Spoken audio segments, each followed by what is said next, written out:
Ikaw bang nagnakaw sa kwintas ko? Diretsa ang tanong nito. Hindi po. Tapat siyang sumagot. Hindi ko po magagawa na magnakaw. Oh, really? Hindi naman naniniwala ang Donya. Knowing your kinds, alam kong mabilis lang para sa inyong maakit sa ganong mga mamahaling kwintas. Mariin siyang napalunok. Pero hindi ko po talaga magagawa na magnakaw. I don't believe you. Mom, aren't you being too much?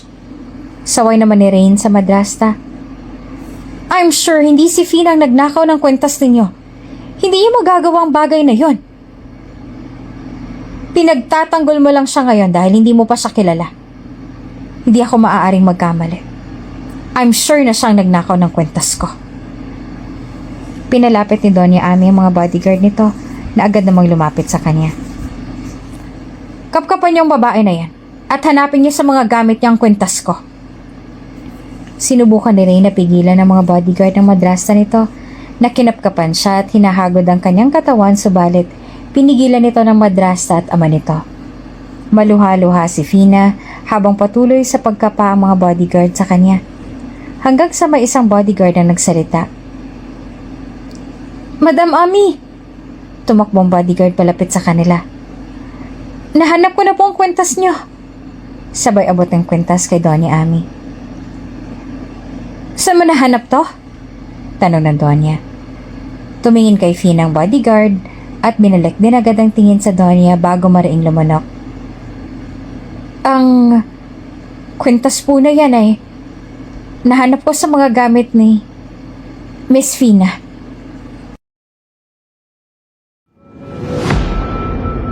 Kung bago ka pa lang sa channel na ito, Ate Jane TV, huwag kalimutang pindutin ang notification bell and subscribe button. Sana po hindi naman malaking abala sa inyo ang pagpindot ng subscribe button dahil ang kapalit po nito ay ang pagsuporta para makapag-produce ng mga libreng stories sa mga channels ni Ate Jane. Maraming salamat!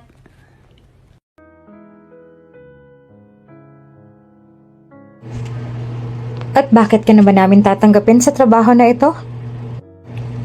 Masipag po ako, ma'am. Sagot ni Fina.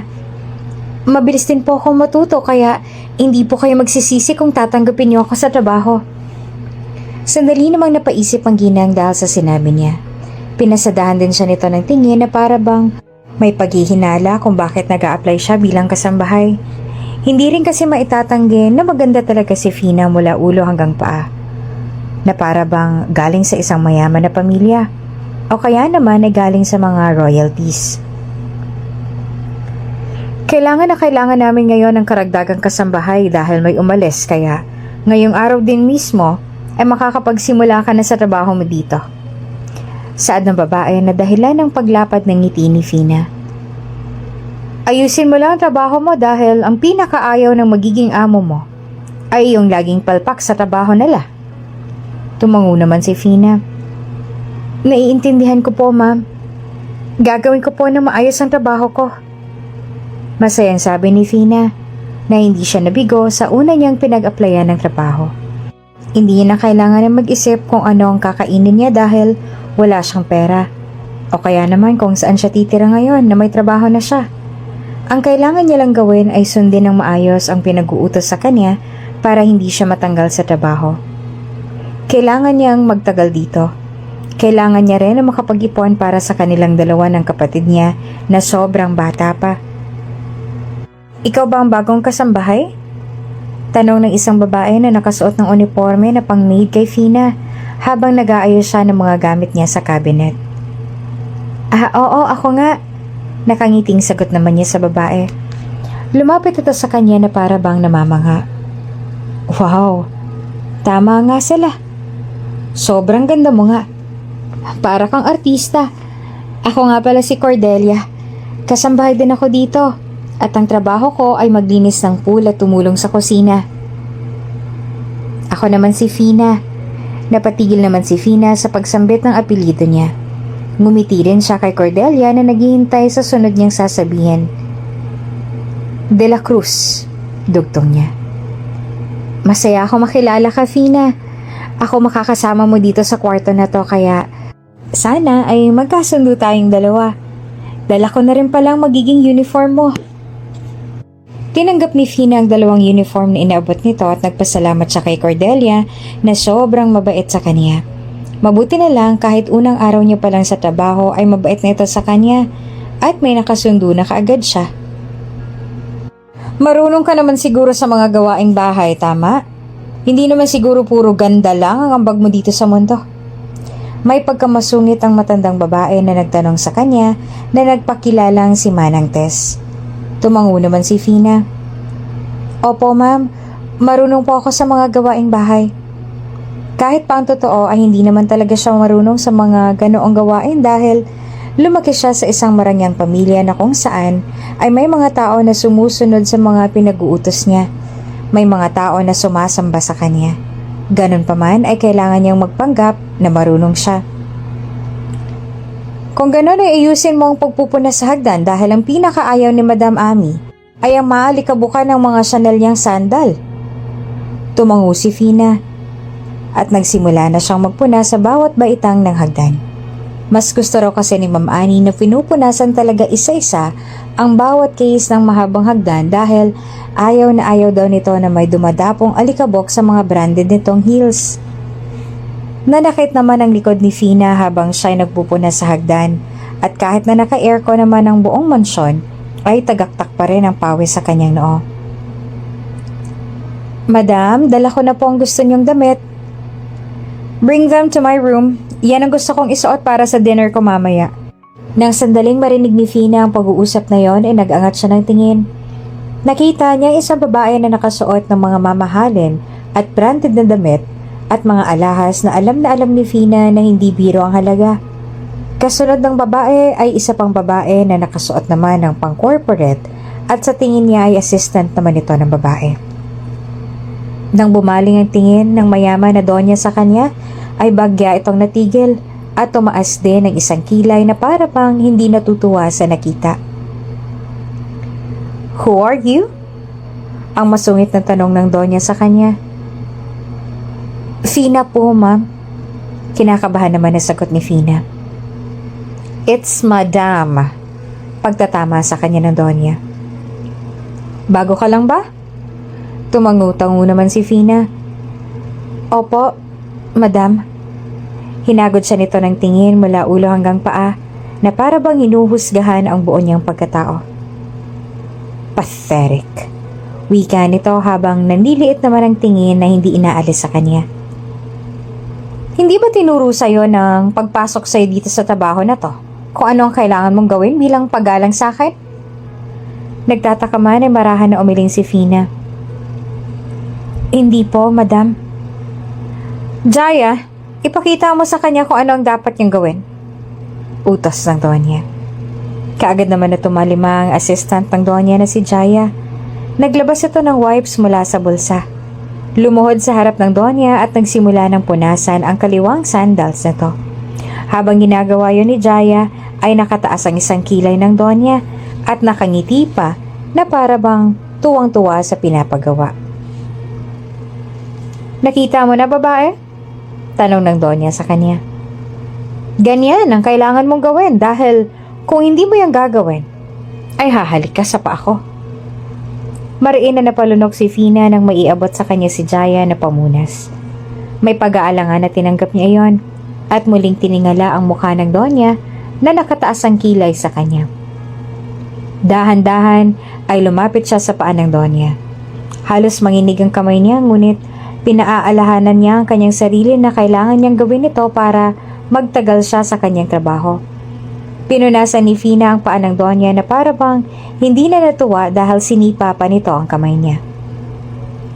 Matapos mong magpunas sa hagdan ay gagamitin mong marumi mong kamay para punasan ang Chanel kong sandal? Tila diring-diri ang donya. Alam mo ba kung magkano ang halaga ng suot kong sandals? Kahit na ibenta mo pa yung katawan mo, ay hindi mo mabibili ang sandalyas na to. Yumuko naman si Fina. Pasensya na po, Madam. Buong buhay niya ay ngayon niya lang naranasan na masigawan ng ganito. At dahil sa malambot ang puso niya, ay madali siyang masaktan. At gustong tumulo ng mga luha niya ngayon. Tatanga-tanga. Sa susunod ay gawin mo ng maayos ang trabaho mo. Matapos siyang sigawan ng Donya ay nauna na itong naglakad pababa ng hagdan. Pag-angat niya ng tingin ay nakita niya si Jaya na puno ng awa ang mga mata na nakatingin sa kanya. Bagaman na wala itong ibang sinabi at sumunod na sa amo nito. Mariin namang napalunok si Fina at pinahid ang nagbabadyang tumulong luha sa kanyang mga mata gamit ang likod ng kamay niya. Ganun talaga si Madam. Masasanay ka na lang sa kanya dahil ang tingin niya talaga sa lahat ng tao dito sa mansyon ay mga alipin niya. Sabi naman ni Cordelia sa kanya. Porket mayaman, akala mo kung sino nang tingin sa sarili.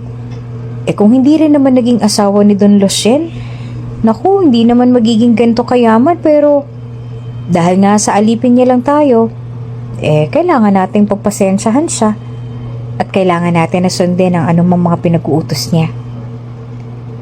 Hindi rin mawari ni Fina kung bakit may mga ganoong klase ng tao na porket sila'y pinagpala dahil mayaman, akala mo kung sino nang umasta. Akala mo ay alipin na nila ang lahat ng mga taong naninilbihan sa kanila gayong sa mata ng Diyos ay pantay-pantay lang naman ang lahat ng tao sa mundo. Dahil wala namang ginawa ang Diyos na isang tao na may lamang sa kapwa. Pero ang katulad ni Donya Ami ay masyadong mapagmataas. Masyadong mataas ang tingin ng Donya sa sarili. Ngunit katulad nga ng sinabi ni Cordelia, kailangan niyang habaan ng pasensya niya dahil boss nila ang Donya na yon. At sila naman ay mga utusan lang nito. Bakit hindi ka marunong magluto, Fina? Nagtatakang tanong sa kanya ni Cordelia noong minsan siyang nautusan na magluto para sa almusal ng kanilang mga amo at nadatnan siya nito sa kusina na lahat ng mga niluto niya ay sunog. Ha? Kasi hindi ako marunong sa mga gamit nilang panluto dito. Mas sanay kasi ako sa uling o kaya naman ay panggatong. Hindi ko makontrol ang apoy sa stove na yan kaya nasunog. Palusot niya. Mabuti na lang at mabilis siya nakaisip ng palusot na mukha namang kapani-paniwala. Ganun ba? Naku, mabuti na lang talaga pala at ako ang unang pumasok sa kusina habang nagluluto ka. Dahil kapag nagkataon na iba ang nakakita sa'yo, naku, isusumbong ka nila kay Madam at pagagalitan ka na naman niya. At mas masahol pa baka matanggal ka kaagad sa trabaho. Lalo pat laging mainit ang ulo ni Madam. Sabi ni Cordelia. Bagay na siyang pinagpapasalamat niya rin.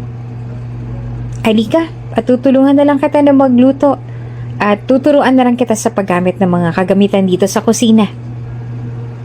Sigurado ka ba? Hindi ba kita maaabala? Nag-aalala na tanong niya dahil mukhang kagigising lang ni Cordelia at baka may iba pa itong trabaho. Oo, ayos lang. Ano ka ba? Gising naman na ako at mamaya pa ako maglilinis ng pool. Habang nagluluto si Cordelia ay pinagmasdan niya ito at sinigurado niya na hindi makakalimutan ang pagkasunod-sunod ng mga ingredients para sa susunod na siya na mauutusang magluto ay hindi na siya papalpak. Balita namin ay uuwi na raw si Sir Rain mula sa Spain. Dito raw ata siya sa mansyon pansamantalang tutuloy kaya pinalinis sa ibang maids ang kwarto niya. Nagpupuna si Fina ng hapagkainan nang marinig niyang usapan ng ibang mga kasambahay. Ang ilan sa kanila ay tila ba kilig na kilig pa kaya hindi niya maiwasan na magtaka kung sino nga bang tinutukoy nila. Naku, mabuti naman at babalik na si Sir. Hindi na makaka-acting si Madam na Donya sa mansyon na to. Wika pa nung isa. Tila napansin naman ni Cordelia ang pagtataka sa kanyang itsura kaya lumapit ito sa kanya. Si Sir Rain, siya yung nag-iisang anak ni Don Lucien. Sabi sa kanya ni Cordelia. Noong isang taon, lumipat siya sa Spain dahil may business ang pamilya nila doon. Pero, babalik na nga yata siya dito sa mansyon. Kapag nandito si Sir Rain, ay hindi na isa sa lugar ni Madam Ami ang pagiging matapobre niya dahil ayaw na ayaw ni Sir Rain sa mga ganon.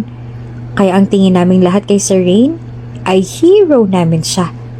Kahit hindi niya kami pinagtatanggol, ay hindi nakakapagtaray sa amin si Madam basta nasa mansyon siya. kung gano'n ay mabait ang anak ni Don Lucien? Tanong ni Fina.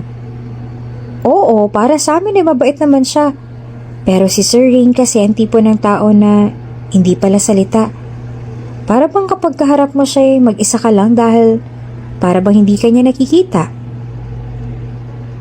Nonchalant siya, ganon? Tanong niya. Tumango naman si Cordelia. Oo, ganon at cool din siya. Gwapo rin siya kaya marami rin ang mga humahanga sa kanya dito. Matalino rin kasi. Maliban sa pagiging strict niya, ay para bang wala nang problema sa kanya. Mas gusto nga namin na siya ng boss namin at hindi si Madam. Dahil nakita mo naman siguro kung ganong kasamang ugali ni Madam Ami, di ba? Bigla tuloy na excite si Fina na makilala ang Sir Ray na sinasabi nila. Naging abala nga ang mga tao sa mansyon dahil sa nakatakdang pagdating ni Rain. Walang hanggan ang paglilinis sa kanilang ginagawa. Hanggang sa isang araw, ay dumating ang isa sa mga empleyado raw ni Rain para ipadala sa magulang ni Rain ang balita mula sa boss nito. Hindi raw po matutuloy ang pagdating ni Sir Rain dahil may mga meetings pa siya na kailangang daluhan. Sa gilid ng mga mata ni Fina ay nakita niyang pagngiti ni Doña Ami dahil sa sinabing yon ng lalaki na nagpakilala na sekretary raw ni Rain. Kung gano'n ay kailan daw siya darating? Tanong naman ni Don Lucien na nasa kabisera ng hapagkainan. Tila hindi po tuloy ang pagbisita niya dito dahil nagpaplano rin po si Sir Ray na bumili ng rest house sa Maldives dahil mas gusto niya raw sa lugar na yon. Kitang-kita ni Fina kung paano na-disappoint ang mga kasambahay na nag-aantay sana sa pagdating ni Rain at maging si Don Lucien. Sa mga tao roon ay tila si Doña Ami lang ang natutuwa na hindi tuloy ang pagdating ni Rain. At dahil nga sa hindi tuloy ang pagdating ni Rain, ay bumalik sa pagiging mahadera at ingrata si Doña Ami. Baliwala na naman sa asawa nito ang mga aksyon si Doña Ami, kahit na minsan ay sobra na ang kasamaan ng ugali nito. Andiyan na si Madam. Nang sandaling marinig ni Fina ang boses ni Cordelia, ay mabilis niya nang kinuha ang wipes na gamit niya para punasan ang sapatos ni Doña Ami. Ang gusto kasi ng Doña ay pagkapasok pa lang nito sa loob ng mansyon ay may alipin na itong lalapit sa harapan nito para punasan ang heels na suot nito. Kaya naman, ganun nga ang ginawa niya ngayon. Agad siyang tumakbo patungo sa pinto. Lumuhod siya sa harapan ng Doña na natigil at sinimula ng punasan ang suot nitong heels. What's the meaning of this? Napatingala si Fina nang marinig ang malalim na boses ng lalaki. Halos hindi siya makahinga nang mapagtagpo ang mata nilang dalawa ng lalaki. Malabugaw na kalangitan tuwing tanghaling tapat ang kulay ng misteryoso nitong mga mata. Nakakunot ng bahagya ang noon na tila ba hindi ito ay kinakatuwa ang nasasaksihan. Nakasuot ng suit ang binata at mas mahaba pa ang coat nito. Kung tititigan na mabuti para itong isang prinsipe. Isang fictional character na lumabas mismo mula sa libro. Anong ibig sabihin nito? Ha, Mom? Malamig ang tingin na ibinaling ng binata kay Doña Ami na natigilan naman. Ganito ba mga inuutos mo sa mga katulong natin? Hindi. Nauutal pa na tugon ni Doña. Ibinalik ng Doña ang tingin kay Fina na nakaluhod pa rin sa harapan ng mga mata ng Doña at para bang sinasabi na kailangan niya magpaliwanag sa stepson nito. Nagkakamali po kayo ng akala, sir. Wika ni Fina bago binalik ang tingin sa binata na ngayon ay diretso rin nakatitig sa kanya. Tumayo naman si Fina at bahagyang pinagpaganya ang suot na uniforme. Hindi po ganun ang pinapagawa sa amin ni Madam. Sadyang nakagawian ko lang po talaga na gawin ang bagay na yun mula sa dati ko pang pinagtatrabahuhan. Palusot niya. Gusto niyo po ba na punasan ko rin ang sapatos ninyo, sir? Akmang luluhod na rin siya sa harapan ng binata, ngunit agad siya nitong napigilan. No need. Malalim na tinig ng binata. My shoes are fine. Hindi mo kailangan na punasan. Nag-angat siya ng tingin sa mukha nito at saka marahan siyang tumango. Tumuloy na sa pagpasok ang binata sa loob ng mansyon at hinanap ang ama sa ibang mga kasambahay. Samantalang, sobrang sama naman ang tingin sa kanya ni Doña Ami bago ito sumunod kay Rain sa loob ng mansyon. Nang maiwan siyang mag-isa ay lumapit sa kanya si Cordelia. "Ayos ka lang ba, Fina?" Marahan siyang tumango. "Oo, ayos lang ako." "Bakit ka nagsinungaling kay Sir Rain? Dapat ay sinabi mo sa kanya ang totoo tungkol sa pinapagawa sa atin ni Madam Ami." Ayoko na mapahamak siya. Lalo dahil sa akin. Lalo na't mukhang nagalit kanina ang lalaki dahil sa kanya nakita. Kasalanan ko rin kasi. At hindi ko muna tiningnan kung may kasama ba si Madam. Pakiramdam tuloy ngayon ni Fina ay nagalit si Rain kay Doña Amy dahil sa nakita nitong ginawa niya kanina. Kawawa naman si Doña Ami at napahamak pa dahil sa kanya. Nagigilty tuloy siya.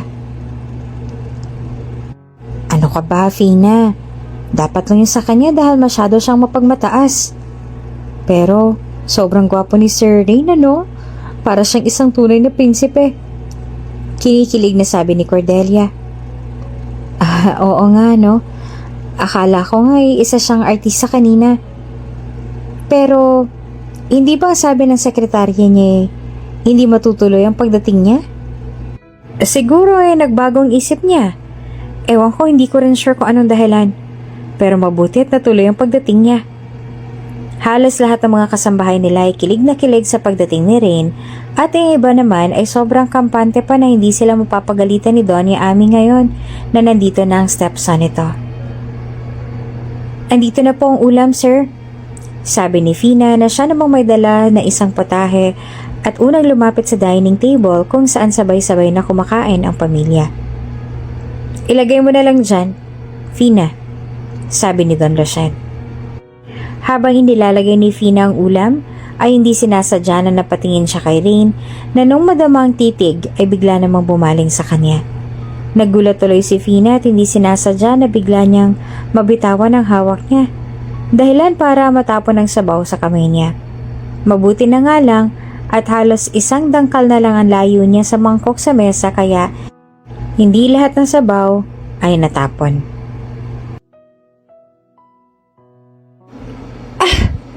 Nasasaktan na sabi niya. Dahil sa mainit ang sabaw at puting-puti rin ang kanyang balat na para bang gatas, ay agad yung namula. Sa sandaling matapon ang sabaw sa kamay ni Fina ay agad na napatayo si Rain at inabot ang kamay. Nasa kabilang side niya ang dining table habang si Rain naman ay nasa kabilang side rin kaya literal na inabot nito ang kamay niya. "It's turning red," saad ng binata habang nakatingin pa rin sa kamay niya na hawak nito. Tiningnan ni Rain ng ibang mga maids na tila ay natutulala sa nangyari. "Kumuha kayo ng cold compress, quick!" Hindi naman alam ni Fina kung sino ang unang tumalima sa utas ni Rain. Dahil ang atensyon niya ay nasa kamay ni Rain, na hawak-hawak ngayon ang kamay niya. Para bang naging buntot si Fina na sumunod lang kung saan papunta si Rain. Namalayan niya na lang na nasa living room na sila at sinabihan na siya ni Rain na maupo sa sofa. Pakiramdam ni Fina ay hindi lang basta ang kamay niyang napaso, kundi maging ang pisngi niya rin, na ngayon ay sobrang init, lalo na nung naupo sa tabi niya si Rain. Dahan-dahan na inilapat ang cold compress sa kamay niya. "You need to be more careful next time, miss," saad ng binata habang ang tingin ay nasa kamay niya na pulang-pula na. "Kailangan na natin itong ipatingin sa doktor." Hindi na po kailangan, sir," kagad na sabi naman ni Fina, kaya napaangat ng tingin si Rain. Ang ibig ko pong sabihin ay hindi naman masakit kaya hindi na po kailangan na dalhin sa ospital." At saka nagbaba siya ng tingin at kinagat niya ang pang-ibaba niyang labi. "Pero pulang-pula ng paso mo. This must hurt," sabi nito habang marahan na hinahaplos ang kamay niya gamit ang hinilalaki. Nang tingnan niya ito, ay nakita na nakakunot ang noo nito. Sobrang bilis ang tibok ng kanyang puso na pakiramdam ni Fina anumang sandali ay maaari nang mahulog ang puso niya sa sahig. Ayos lang po talaga ako, sir," nauutal na sabi ni Fina. Nang sumapit ang gabi nung araw na yon ay halos hindi siya makatulog sa pag-iisip dahil sa mga nangyari kanina. Inaasar din siya ni Cordelia dahil para raw pang movie scene ang nangyari kanina at silang dalawa ni Rain ang bida. Nakakilig naman kayo ni Sir Rain kanina, Fina. At itong si Cordelia ay talagang ayaw siyang patulugin dahil ayaw pa rin tumigil kakaasar sa kanya dahil sa nangyari kanina. Kung siguro mayaman ka rin, pwede kayo ni Sir Rain. Pero kasi sa mga katulad natin na isang hamak na kasambahay lang, malabo para sa kanila, no? Tingin kasi ng mga katulad nila na mayayaman kasalanan ang umibig sa mahirap. Base sa pananalita ni Cordelia ay para bang may pinanghuhugutan nito sabalit tama rin naman ang mga sinabi nito. Mahirap nga naman talaga na umibig sa isang mayaman kung mahirap ka lang. Ano ba, Fina? Talaga bang hindi ka marunong maglaba? Inis na inis sa tanong sa kanya ng isa pang kasambahay dahil ang mga kulay puting damit ay nahawaan na ng mga dekolor. Ano na lang sasabihin sa atin ito ni Sir Rain? Binuklat pa nito ang kulay puti na long sleeve at natampal ang sariling noo dahil kalat-kalat na ang kulay pula na stain doon. Diyos ko naman, Fina! Malakas na kinagat niya ang pang-ibaba niyang labi dahil sa takot. Pasensya na po. Pasensya? Inis na napakamot ang babae sa kilay nito at saka mariin pang napapikit. Sana kasi sinabi mo agad sa amin na hindi ka pala marunong maglaba. Di sana hindi na namin binigay sa'yo ang gawain na to. Nakayuko lamang si Fina habang kagat-kagat pa rin ang ibaba niyang labi. Alam niya na kasalanan niya ang nangyari at hindi rin siya magpapalusot dahil totoo naman na hindi siya marunong maglaba. Ngayon niya lang kasi naranasan na gawin ang bagay na to dahil ni minsan ay hindi pa siya nakakapaglaba kahit isang beses. Bahala ka ditong magpaliwanag kay Sir Rain, ha? Inisasabi sa kanya ni Marie. Wag na wag mo kaming idadamay pag pinagalitan ka niya dahil sarili mo namang katangahan to. Tumango naman siya. Oo, pasensya ka na ulit, Marie. Hindi nga nagkamali si Marie sa sinabi na ipapatawag siya ni Rain dahil sa nangyari sa mga damit nito. Dahil pagdapit ng hapon, ay pinatawag nga siya nito sa kwarto nito. Anong nangyari sa mga damit ko, Fina? Tila hindi makapaniwala na tanong ni Rain, habang ang mga puti nitong damit na may stain na ng mga dekolor ay nakalatag sa kama nito. Bakit ganito ang nangyari sa mga puti kong damit? Tiningnan siya ni Rain. Care to explain? Natatakot na sinalubong niya ang tingin nito. Pasensya na po, sir. Aksidente ko po kasi na napaghalo ang puti at mga dekolor kanina habang naglalaba ako. Huminga ng malalim si Rain. Dahil sa nangyari, wala na akong maisusuot pa sa opisina dahil lahat ng puti kong damit ay may stain na. Pasensya na po talaga kayo, sir. Ang maluha-luha pang sabi niya. I will let this slide. Dahil lang sa napaso mong kamay kaya hindi ka nakapaglaban ng maayos. Wika ng binata. But next time, be careful with washing my clothes. Especially those are my favorite. Tumango at nagpasalamat naman si Fina dahil naging mabait ito sa kanya at hindi na siya pinagalitan o kaya naman ay tinanggal sa trabaho niya dahil sa palpak niyang trabaho. Pinagalitan ka na naman ba, Fina? Bago sila matulog, ayun ang tanong sa kanya ni Cordelia na nasa kabilang kama. Oo Nako, kung magpapatuloy yan, baka matanggal ka na sa trabaho. Nagbuntong hininga si Fina. Kaya nga yun din ang kinakatakutan ko. Ganito na lang. Tumagilid ng higa si Cordelia paharap sa kanya. Bukas, ikaw na lang maglinis ng mga swimming pool at ako na lang maglalaba. Kaya mo naman siguro maglinis ng pool, diba? Oo, marunong ako maglinis ng pool. Maraming salamat ha, Cordelia. Kahit na madilim sa kanilang silid ay alam niya na ngumiti ito sa kanya. Walang anuman. Mabuti na lang talaga at nakatagpo siya ng isang kagaya ni Cordelia. Kung hindi, baka hindi na talaga siya nagtagal sa trabaho niya na to dahil sa palagi na lang siyang pumapalpak. Maaga pa lamang ay naglilinis na siya sa pool area.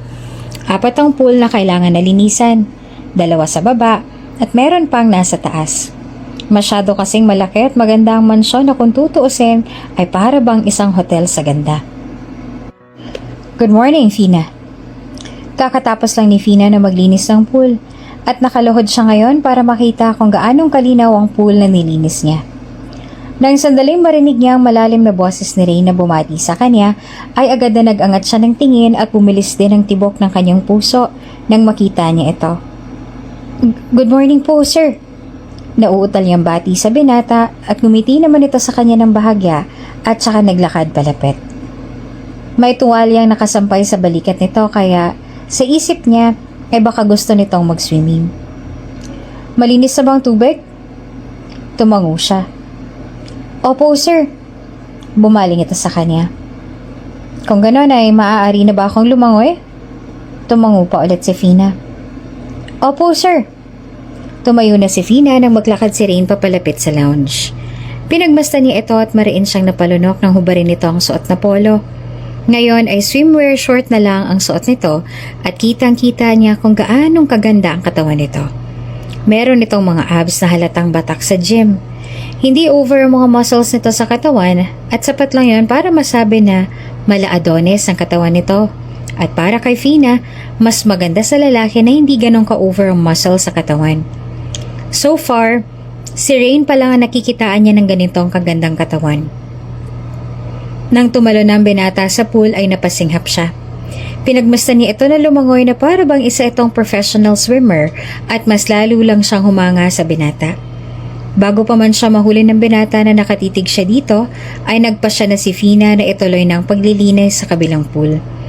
Ngunit habang naglilinis siya ay hindi rin maiwasan na tumingin siya kay Rain. Tulad na lang ngayon, sa sandaling umahon ng binata mula sa pool ay napatitig siya dahil para naman kasi itong isang modelo sa sobrang gwapo. Yun nga lang nung biglang bumaling sa kanya si Rain ay nagwala ang tibok ng puso niya. Na out of balance siya dahilan sa pagkahulog niya sa pool na hindi niya patapos linisan. Napatili pa siya kaya napatingin sa kanya si Rain. Fina! At bago siya tuluyan na bumagsak sa tubig, ay narinig niya pa ang malalim na boses ni Rain na tinawag siya. Hindi marunong lumangoy si Fina. Noon kasi ay pinakaiiwas-iwasan niya talaga ang swimming class. Kahit na gustong-gusto ng magulang niya na pag-aralan niya yon. At ngayon ay nagsisisi siya na hindi niya sinunod kung anong gusto ng mga magulang niya. Masyadong malalim ang pool at hindi umaabot ang paa niya sa sahig. Binalat na siya ng takot dahil palubog na siya ng palubog. Pero bago pa man siya tuluyang lumubog, ay biglang may pumulupot sa bewang niya na braso. Iniangat siya nito habang ang kamay niya ay agad na pumulupot sa lieg ni Rain. Kulang na lang ay pulupot niya rin ang binti niya sa waist nito. Lumangoy si Rain hanggang sa makalapit sila sa hagdan ng pool at pinaupo nito roon. Doon lang pakiramdam ni Fina na nakahinga na siya ng maluwag at napaubo-ubo rin siya. Ayos ka na ba? Nag-aalala na tanong ni Rain. Nakalublog pa rin ito sa tubig ang dalawang kamay at nakahawak sa magkabila niyang balikat at puno ng pag-aalala ang mukha at mga mata nito habang nakatingin sa kanya at hinuhuli ang mga titig niya. Maayos na po ako, sir. Salamat po sa pagliligtas niyo sa akin. Sabi niya pa at napaubo-ubo ulit siya. Are you sure? Hindi maalis sa mukha ni Rain ang pag-aalala para sa kanya. Opo, sir. Maayos na po ako. Nang masigurado na maayos na siya ay sinabihan siya ni Rain na umahon na sila sa tubig. Pinaupo siya nito sa lounge at pinulupot nito sa kanya ang tuwalya na nakasampay sa balikat nito kanina. Nilalamig ka ba? You can go back to your room and get changed. Ako na lang bahala na tumapos sa paglilinis sa pool. Sabi sa kanya ni Rain at hindi naman maiwasan na hindi bumilis ang tibok ng puso niya. Bakas kasi sa tono ng boses nito ang pag-aalala para sa kanya. Kaya ko pa naman pong tapusin ang paglilinis sa swimming pool. Bigla rin siyang nakaramdam ng sobra-sobrang pagkahiya dahil sa sobrang palpak niya na talaga sa kanyang trabaho. Pakiramdam niya, kahit anumang gawin niya, ay palagi na lang siyang palpak na para bang nakabuntot na sa kanya ang kamalasan. No need. Hindi mo na kailangan tapusin ang paglilinis. Ako nang bahala roon. I know you're scared, so you don't have to force yourself to do it. Kahit na sinabihan niya na naman na ito na kaya niya maglinis, ay nagmatigas pa rin si Rain. At sinabihan siya na bumalik na lang siya sa kanyang silid para makapagpalit ng damit at ito na lang daw ang bahala na maglinis sa pool.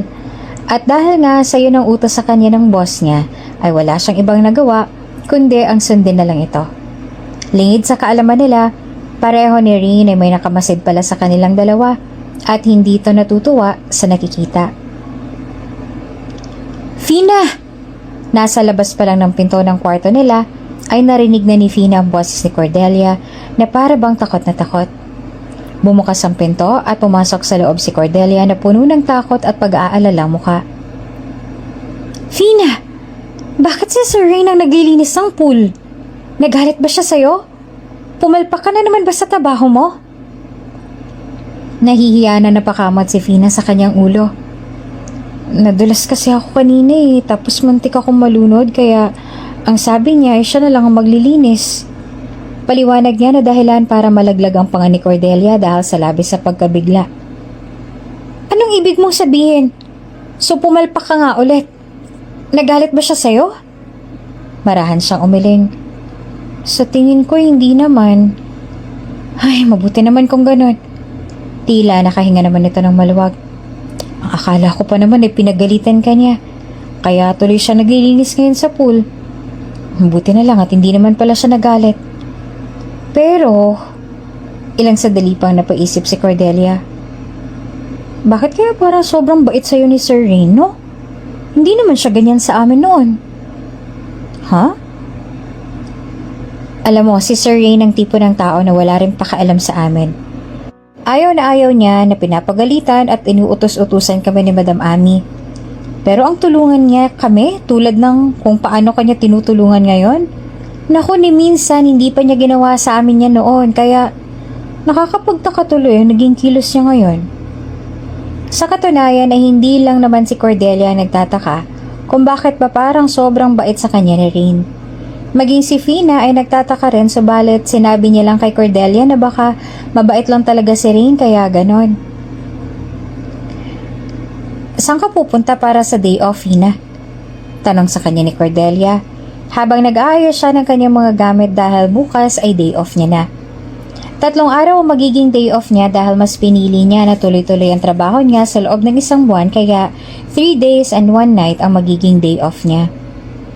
Uuwi ako sa amin. Miss ko na kasi ang kapatid ko. Sagot niya. May kapatid ka pala? Oo, meron. Tugon niya na may ngiti sa kanyang labi. Mag-iisang taon na rin siya. Naku, napakabata niya pa pala. Oo nga kaya nga sobrang miss na miss ko na siya. Kinabukasan nga ay maaga siyang umalis sa mansyon. Hindi na siya nakapagpaalam pa kay Rain dahil wala ito sa mansyon dahil sa may meetings daw ito. 4 na oras ang biyahe patungo sa lugar nila. Lugar na mag-asawa na kumupkup sa kanila ng kapatid niya. Maligayang pagbabalik, Lady Fina. Sa sandaling makita siya ng mga taong nagtatanim sa harap ng isang kubo ay binati kaagad siya ng mga ito. Pantay-pantay pa sila na lumini at yumuko sa kanyang harap. Magandang araw sa inyo. Mabait niya naman bati sa mga ito. Masaya po kami na nagbalik po kayo, Lady Fina. Wika ng isang babae na ang pangalan ay si Maureen. Masaya rin po ako na makita kayo ulit. Nasa loob ba ngayon ang mag-asawa? Tanong niya. Opo, Lady Fina. Nilalaro po nila ang inyong kapatid. Nagpaalam na siya sa mga ito at pumasok na siya sa loob ng munting kubo kung saan ay naabutan niya ang mag-asawa na hindi binayayaan ng anak na nilalaro ang bunso niyang kapatid na si Alexandria Formosos. Lady Fina, nakabalik na po pala kayo. Sabi ng matandang babae na ang pangalan ay si Genova nang sandaling makita siya.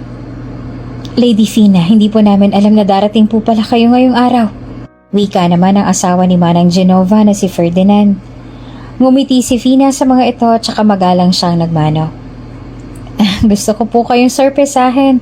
May dala po ako mga pasalubong para sa inyo. Pinakuha ko lang po kay Jefferson. Nako, hindi na po kayo dapat nag-abala, Lady Fina. Mabait na sabi naman ni Manang Genova.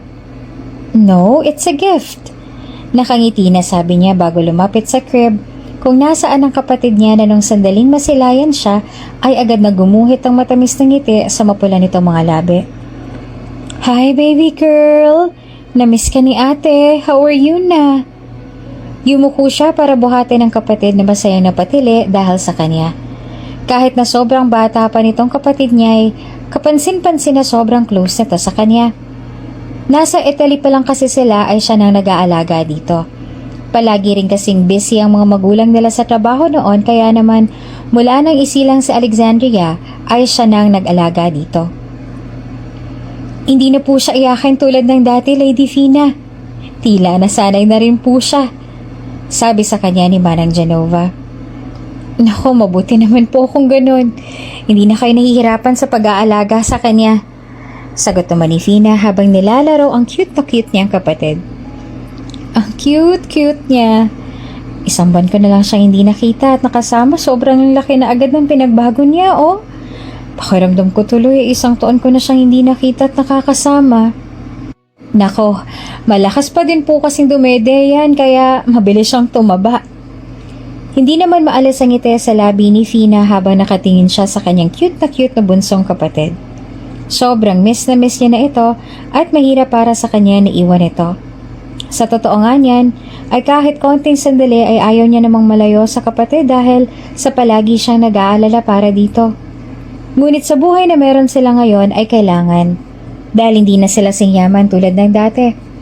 Ang mga tao na naninilbihan sa kanya ngayon ay pinipili lang na maging tapat sa kanila at magulang nila kahit na wala na siyang pera na pangpasahod sa kanila. Dalawa lamang silang magkapatid ni Alexandria. Ang magulang nila ay sabay nang nawala dahil sa isang malagim na trahedya. Nag-crash ang eroplano na sinasakyan nilang tatlo noon.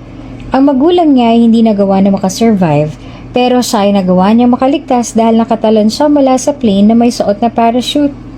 Sa kabutihang palad nung araw na nangyari ang aksidente ay hindi nila kasama ang kapatid niya kaya hindi ito napahamak. Nung araw na yon ay nagpasya ang mga magulang niya na huwag itong isama dahil sa ayaw nila na mahirapan ito sa biyahe. Nahihirapan na po ba kayo sa trabaho niyo, Lady Fina? Nilapitan siya ni Rita. Isa ito sa tapat na tauhan ng magulang nila. At hanggang ngayon ay nanatili itong tapat kahit pa wala na sa kanya ang yaman ng kanilang pamilya. Hindi naman. Pagsisinungaling niya pa. Kahit pa paano ay medyo nasanay na rin naman ako sa mga kailangang gawin. Nako, mabuti naman po kung ganun, Lady Fina. Nag-aalala po lahat kami para sa inyo dahil batid namin na hindi kayo sanay sa ganitong mga gawain. Salamat sa pag-aalala niya sa akin pero hindi niyo naman ako kailangang alalahanin. Ang mahalaga ay maayos lang din kayo dito. Lalo ng kapatid ko. Wala naman ako naging problema sa trabaho ko sa mga Valdemar. Ipinanganak siya sa isang marangyang pamilya. Ang kanyang ina ay anak ng Duke, habang ang ama naman niya ay nagmula naman sa isang maharlikang pamilya sa France, kung kaya naman ay isa siyang prinsesa. Sa bansang Italy siya isinilang at doon na rin siya lumaki, subalit marunong siya sa wikang Tagalog dahil madalas din silang bumisita ng kanilang magulang sa Pilipinas kahit pa noong bata pa siya. Hindi rin alam ng publiko ang tungkol sa kanila ng kapatid niya dahil pinili ng mga magulang nila na itago sila mula sa publiko para malayo sila mula sa mga nagnanais na saktan sila. Lumaki siya na anumang gusto niya ay nakukuha niya. Pinalaki siya ng mga magulang niya na hindi niya kailangan pang pagtrabahuhan ng mga bagay na gusto niya dahil ibibigay nila yon sa kanya kaagad. Kaya naman nung mawala ang magulang niya ay napilitan siya na magtrabaho. Hindi rin kasi sila pwedeng bumalik sa bahay nila dahil batid ni Fina na maraming mga nagtatangka sa buhay nila ng kapatid niya. Alam din ni Fina na ang nangyari sa kanila noon ay hindi lang basta-bastang aksidente dahil maraming mga nagtatangka sa buhay nila. Marami ang mga may galit sa magulang niya. Kung mawawala kami ng ama mo, please huwag kang malulungkot, ha? Kailangan mo na magpakatatag ka para sa inyo ng kapatid mo. Kailangan ka ni Alexandria. Iyon ang mga katagang binitawan ng kanyang ina bago bumagsak ang eroplano na sinasakyan nila. At kahit na mahirap para kay Fina ang nangyari, ay sinunod niya kung ano ang sinabi ng ina. Isang taon ang lumipas, wala na mangyari ang trahedya na yon. Hanggang ngayon ay malinaw pa rin sa isip niya ang lahat. Hanggang ngayon ay fresh na fresh pa rin ang sakit at hanggang ngayon ay nalugmok pa rin siya ngunit Kailangan niya na maging malakas. Kailangan siya ng kapatid niya. Hindi pwede na magpalamon siya sa lungkot dahil paano na lang ang kapatid niya kung pati siya ay mawawala rin. Iniisip na lang ni Fina na kung nasaan man ang mga magulang nila ngayon ay nasa mabuting sitwasyon na sila at hindi sila matutuwa kung makita siyang nalulungkot. Lady Fina, may lalaki po na naghahanap sa inyo. Nagtataka pa na nakunot ang noon ni Fina dahil sa sinabi na yan ni Rita. Ha? Sino raw? Rain Valdemar daw pong pangalan niya, Lady Fina. Nang sandaling marinig niya ang pangalan na yon ay bigla siyang napatayo dahil sa gulat. Ang unang tanong na pumasok sa isip niya ay anong ginagawa ng lalaking yun dito? Paano napunta ang boss niya sa bahay nila? Bagaman marami siyang katanungan ay mas inuna niyang lumabas ang bahay. Sa paglabas niya ay si Rain nga ang una niyang nakita. Kausap nito ang mga tapat na naglilingkod sa magulang niya. Sir Rain? Tinawag niya ito at lumingin naman sa kanya ang binata.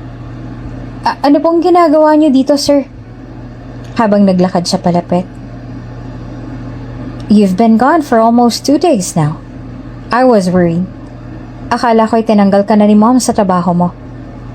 Hindi naman mapigilan ang hindi siya kiligin dahil sa sinabi nito. Bakit tila yata nag-aalala ito para sa kanya? Talagang sumadya pa ito dito dahil lang sa ang akala nito ay inalis siya sa trabaho ng stepmother nito? Day off ko po kasi ng 3 araw, sir. Paliwanag naman ni Fina na pilit na pinipigilan ng pagngiti at kilig niya. Pero bukas po ay babalik na rin po ako sa mansyon. Marahan itong tumango. I see. Sa tono ng boses ng binata ay para bang nahihiya na ito. Gusto niyo po ba na pumasok muna sa loob? Ipapakilala po kita sa mga magulang ko. Tumango ang binata at sabay sila na pumanik sa loob ng kubo. Ang mga tauhan ng magulang niya ay kapansin-pansin ang pagtataka sa itsura ng tauhan ng kanyang magulang habang nakatingin sa kanila ngunit hindi niya yun pinansin at tuloy-tuloy na sila sa paglakad papasok. Mamang, Papang, siya nga po pala si Rain Valdemar. Siya pong amo ko. Pakilala niya kay Rain sa mag-asawa na parehong hindi makagalaw habang nakatingin kay Rain. Magalang na yumuko si Rain. Magandang araw po sa inyo. Pasensya na po kung dumating ako ng walang paalam. Naku, hindi. Ayos lang yun, iho. Wika ni Manang Genova. Masaya kaming bumisita ka sa aming munting bahay.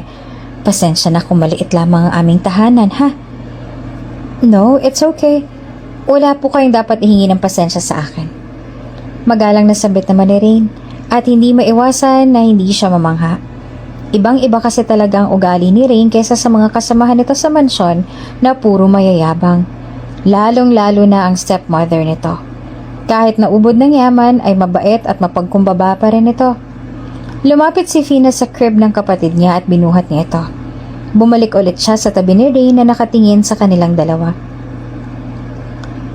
Is she your... Tila nagitla na sabi nito.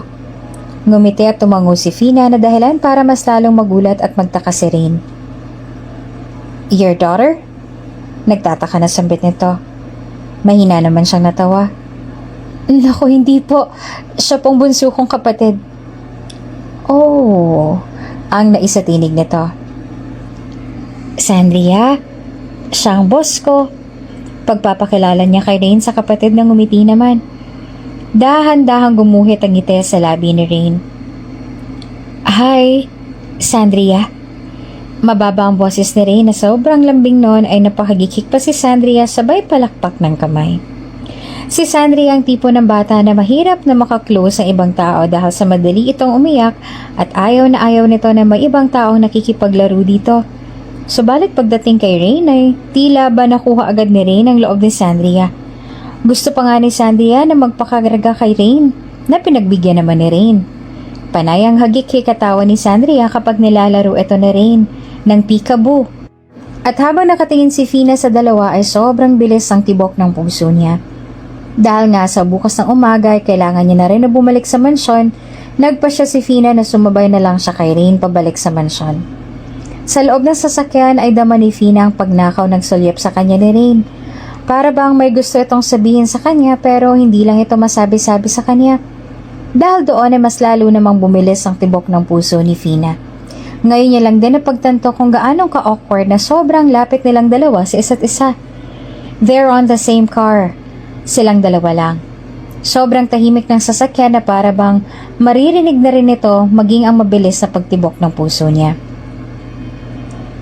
Nagkaroon po ba ng problema kaya bigla po kayong pumunta sa bahay namin, sir? Hindi naman mapigilang tanong ni Fina sa binatang si Rain. Sa bahay? Wala naman. Pero sa akin, biniti nito ang sasabihin. Bumagal ang takbo ng sasakyan at tumingin ito sa kanya. Meron. Ha? Ano po ba naging problema sa inyo nung pag-alis ko? May hindi po ba ako nagawang maganda sa inyo? No. Nagbuntong hininga ito ng malalim. Hindi lang ako makatulog sa gabi dahil sa kakaisip sa'yo. I don't know why. Sadyang hindi lang talaga ako makatulog kakaisip sa'yo. At alam ko na hindi rin ako mapapakali hanggat hindi kita nakikita kaya nagdesisyon ako na puntahan ka na lang sa bahay niyo. Kahit pa sinabi naman sa akin ni Cordelia na bukas pa ang balik mo sa mansyon. I just couldn't wait until tomorrow.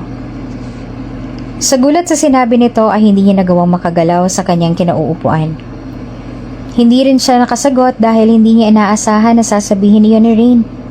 Hindi siya makapaniwala sa lahat ng mga katagang lumabas sa bibig nito. Kahit pa nung itabi ni Rain ang sasakyan sa kalsada at tinubad nito ang seatbelt ay hindi pa rin siya makakilos at mas lalong hindi siya nakagalaw nung bigla na lang dumukwang palapit sa kanya si Rain at walang ano-ano'y inangkin ang kanyang labi. Umabot pa ng ilang segundo bago na-process sa utak niya kung ano ang nangyari. Pero nung mapagtanto niya ang nangyari, ay hindi niya ito tinulak palayo sa kanya. Sa halip, ay dahan-dahan na ipinikit niya ang kanyang mga mata at iginagad niya ang paggalaw ng labi nito. Iyon ang first kiss ni Fina. At hindi niya pa alam kung anong dapat na gawin. But Rain guided her hanggang sa masundan niya na ang galaw ng labi nito. Matapos ang araw at halik na yon, ay kapansin-pansin na mas naging malapit silang dalawa sa isa't isa. Inamin din kasi sa kanya ni Rain na gusto siya nito. Pero ang pagiging malapit nila ay hindi nila pinapahalata sa mga tao sa mansyon dahil ayaw din nilang ma-issue lalo pat isa lang siyang hamak na kasambahay habang si Rain naman ay ang boss niya. Fina, I'm here! Kaagad na pinanlakihan ng mata ni Fina si Rain nang tawagin siya nito ng malakas. Sinenyasan ito na kailangan nitong babaan ng boses dahil nasa pampublikong lugar kami ngayon. Oh, I'm sorry, sabi ng binata habang tumitingin-tingin sa paligid.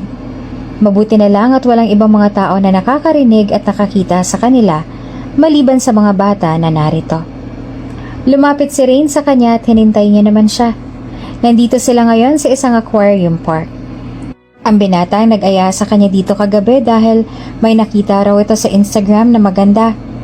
Dahil nga sa kailangan nilang magtago sa mga tao sa mansyon, ay nauna na siyang nagpaalam na aalis dahil ang palusot niya ay may bibilhin lang siya at para hindi sila makahalata na sila ni Rain na magkasama.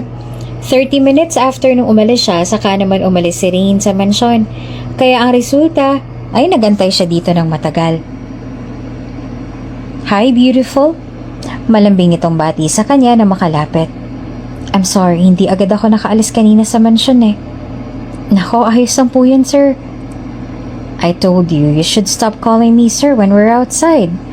Sa bahay mo lang ako tatawagin ng ganyan. Kapag tayo lang, you can call me by my name. Nahihiya siyang tumangutango. Kahit na makailang beses nang naglapat ang labi nilang dalawa, ay hindi pa rin talaga siya sanay sa closeness nilang dalawa at nagwawala pa rin ang tibok ng puso niya. Hindi pa rin talaga siya sanay sa pakikitungo ni Rain sa kanya ngayon. You look gorgeous, by the way. Pahabol pa ni Rain, na dahilan para mas lalo siyang pinumulahan. Pinasadahan niya rin ito ng tingin. Sobrang gwapo nito sa suot na simpleng t-shirt at jeans. Bagay na bagay dito. Fina, sabihin mo lang kung gusto mo na akong hubaran at kainin. Sa hotel na lang natin itutuloy ang date na to. Nang aasar pa na sabi ni Rain na mapansin itong mga titig niya. Mas lalo naman siyang pinumulahan dahil sa sinabi nito. Sumama rin ang tingin niya sa binata habang ang ngiti nito ay mas lalo lang lumaki. Alika na nga. Para matago niyang pamumula ng kanyang pisngi ay nauna na siyang maglakad. Kaagad naman itong sumunod sa kanya at bigla nitong hinawakan ng kanyang kamay. Gulat niya itong tinignan at ang kanyang mga mata ay bahagya pang nanlalaki. Ngumiti naman si Rain. Iyong ngiti na para bang nag-a-assure na okay lang yon. Don't worry, wala namang ibang tao. Tumingin-tingin pa siya sa paligid nila at wala ngang ibang tao sa dinadaanan nila. Kaya hinayaan niya itong hawakan ng kamay niya. Isa rin sa napansin niya mula nung naging close silang dalawa ni Rain at mula nung pag-amin nito sa kanya ay ang pagiging touchy nito. Maliban sa pagiging malandi nito, isa yon sa pinaka napansin niya. Para bang kung pwede lang silang mag-holding hands tuwing nasa mansyon sila ay ginawa na nila. Fina, look at that! Rain said, pointing to a stingray. Tila nauunawaan ng stingray na ito ang tinutukoy ni Rain dahil lumapit ito sa salamin na para bang nakangiti. It's so cute! It really looks like you! So adorable! Fina couldn't help but laugh at the adorable stingray, which seemed to be trying to get their attention. Nagpakitang gilas pa ito sa paglangoy at para talaga ito nakangiti. Fina, picture kita, dali! Pumunta siya sa harap habang inilabas naman ni Rain ang cellphone nito mula sa bulsa at saka naghanda na ito at nakunan siya ng litrato. Smile ka, babe! Sabi nito na sinunod naman niya sabay click nito ng camera. Nawaki naman! Hindi naman alam ni Fina kung ilang picture ang kinuha nito. Basta click lang ito ng click. You're so cute, Fina. You really look like that stingray. Tumatawa pang sabi ni Rain habang nakatingin sa litrato niya nakuha nito. Sinuzoom pa na ito iyon para mas matitigan ng mabuti. Alam ko rin kung sinong kamukha mo dito, sabi naman ni Fina sabay hawak sa kamay ni Rain. Nag-angat ito ng tingin sa kanya at ngumiti. Really? Is it the starfish? Paano mo naman nasabi na starfish ang kamukha mo sa dami ng hayop na nandito? Kasi I'm the star of your life. Sabay kindat nito sa kanya. Inirapan niya ang binata na para bang sandali niya nakalimutan kung sino ang kaharap at pinigilan niya rin ang kanyang pagngiti. Halika, ipapakita ko sa iyo kung alin ang kamukha mo dito. Hawak-hawak niya ang kamay nito at nagpatianod naman ito sa kanya. Huminto sila sa isang seahorse. Yan! Yan ang kamukha mo! Sabay turo niya pa sa seahorse. Rain's face couldn't believe it. He also pouted while Fina laughed at him. Para namang alam ng seahorse na kamukha nito si Rain at lumapit din ito sa glass. Kita mo na, lumalapit siya sa'yo. Palibhasa, kamukha mo siya. Iniisip niya siguro na ikaw ang nawawalang tatay niya. Sabay tawa niya ng malakas. Fina also took photos of him with the seahorse, and she was holding back her laugh because he was pouting cutely in every photo. And sometimes he was copying the seahorse. Come with me, Fina. Paglipas ng ilang sandali, ayon ang sinabi ni Rain. Anong gagawin natin? Gulat niyang tanong kay Rain as his hand closed around her. A jolt of surprise ran through her. They walked through the aquarium to an area where there were no other people around. Then, he pressed her gently against the cool, smooth glass wall of the aquarium, her back arcing slightly as her eyes widened in astonishment. Rain, baka may makakita. Don't worry. Wala namang ibang tao, sabi nito. Just let me do this. Hindi niya nagawa pang makapag-react nang bigla siya nitong sunggaban ng halik. Ipinikit niya na lamang ang kanyang mga mata at gumante sa mainit nitong halik. Nang may dumating na tao, agad itong lumayo sa kanya. Pareho silang nagkunwari na tumitingin sa paligid. Si Rain ay nagkakamot pa sa ulo at napapatikim. Ngunit hindi sila nakontento sa halik na yon. Pareho silang nabitin at at the same time ay na-excite dahil muntik na silang mahuli. Dumiretso sila sa isang hotel at nung araw ng iyon ay walang pag-aalinlangan na ibinigay ni Fina ang sarili niya kay Rain. Walang pag-aalinlangan na na sinuko niya dito ang kanyang pagiging berhen. Ang hindi alam ng dalawa ay may mga matang laging nakasunod sa kanila saan man sila pumunta. Kahit anong gawin nila ay laging may mga matang nakabantay sa kanilang kilos. At hindi nito gusto ang nakikita. Hindi magugustuhan ni Doña Ami na magkakamabutihan ng dalawa dahil ang nasa isip ni Doña Ami, kung sakali man na magpasya si Rain na ikasal kay Fina, ay wala siyang makukuha na kahit kaunting kayamanan mula sa asawa niyang si Lucien. Paano nagkaroon siya ng ganitong singsing? Ang hindi makapaniwala na tanong ni Doña Ami sa sarili nang makita ang isang mamahaling singsing sa mga gamit ni Fina. Hindi siya maaaring magkamali ng tingin. Batid ni Doña Ami na ang singsing na ito ay para lamang sa mga maharlikang pamilya, sa isang royal member.